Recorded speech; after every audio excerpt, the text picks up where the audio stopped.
ಬಂದಿದ್ರ ನಮ್ಮ ತಾತ ಅಂತ. ಹಾಗೆ ಅವರು ಅಂದರೆ ಆ ಕಾಲದ ಒಂದು ಎರಾ ಇದೆಯಲ್ಲ, ಅದೊಂಥರ ಸುವರ್ಣ ಯುಗ ಅಂತಲೇ ಹೇಳ್ಬೋದು.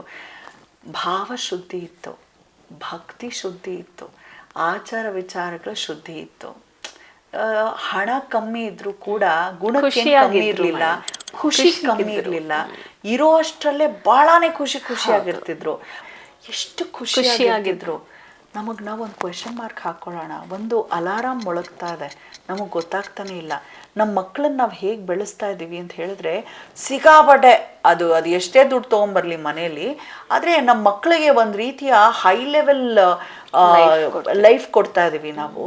ಅದಕ್ಕೆ ನಾವೇ ಮುಳುವಾಗ್ತೀವಿ ಮುಂದಿನ ದಿನದಲ್ಲಿ. ಯಾಕಂದರೆ ಅಜ್ಜಿ ತಾತ ಅಥವಾ ಯಾರಾದರೂ ಈ ನಮ್ಮ ಮನೆಯಲ್ಲಿ ಇಬ್ಬರು ಅಪ್ಪ ಅಮ್ಮ ಮತ್ತು ಇಬ್ಬರು ಮಕ್ಕಳಿದ್ದಾರೆ ಅಂದರೆ, ಅವ್ರು ಇನ್ನೊಂದು ವ್ಯಕ್ತಿ ಮನೆಗೆ ಬಂದು ಉಳಿಯೋದು ಅಥವಾ ಅವರು ನಮ್ಮ ಜೊತೆನೇ ಇರ್ತಾರೆ ಅಂದರೆ ಸಹಿಸ್ಕೊಳ್ಳಲ್ಲ.